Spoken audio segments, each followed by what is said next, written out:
So now you talked about different types of content. Now, obviously, this is very interesting because with a print magazine, you have one type, right? So if it fits on a piece of paper, you can publish it. But now you've talked about podcasts, webinars, video, you've got digital media, right? Digital articles, et cetera, et cetera. Tell me how you integrate those into your reporting and how you decide which media to use to deliver what kind of content. Yeah, so one thing that we've had a lot of, like, the idea of doing like listicles or like galleries is something that we can do more now. Hang on a minute. What's a listicle? A listicle is what's the gallery? It's a gallery. So one thing that we like to do is, you know, there's so many reports in this industry that talk about the top 20 markets for multifamily development this year, and the top 15 industrial markets, or the top 20 cities that people are moving to, and like that's, which have a little bit of data to them, you know, that we could just do a nice gallery with. So you just kind of, that way people can kind of page through, see the pictures of the city or pictures of the report with a little bit of data in it, and it's just a way to digest that information.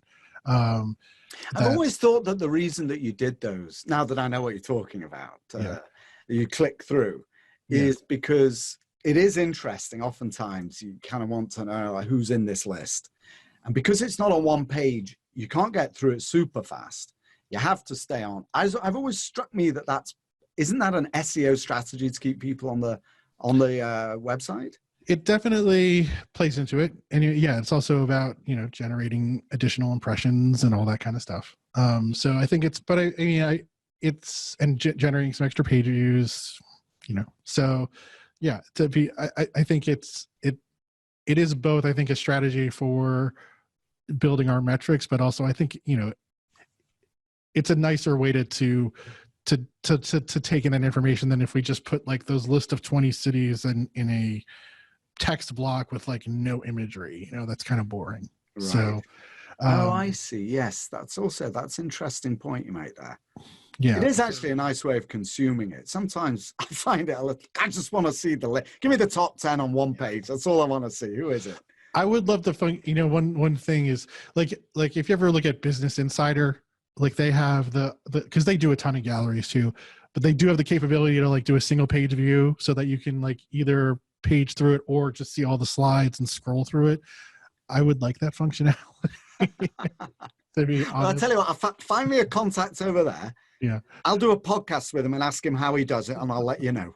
I mean, it's not, I don't think there's any, it's just a question of, you know, there are these different content management systems, and, you know, ours just really doesn't have that support, but it's something we've asked for, because I do get that from a user perspective. You don't necessarily want to, you know, sometimes it's nice to click, and sometimes it's like, yeah, I just want to see it, see the whole thing. So anyway, you were talking about podcasts and webinars, and it's interesting, right, from a print magazine. Tell me about those.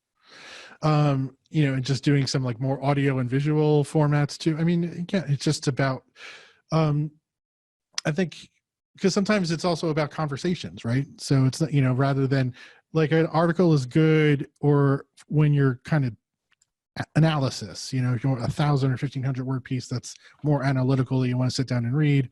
We also do some typed up Q&As, but I think podcasts, video, webinars are just, they're more conversational, and I think that's sometimes that's the tone you want. Sometimes that's a better way to, that's what you want to get out of, you know, sometimes the story is the person you're talking to, and it's like, you know, finding out about them. So I think, and which I think you would inherently understand since you do a podcast. So you know, like, could you imagine, like, you know, just trying to take a transcript of our conversation? That's not the greatest user experience, but hopefully, you know, somebody sitting down and listening or watching it, it is, you know, that is something that's going to be interesting. It just sort of depends on what you're talking about.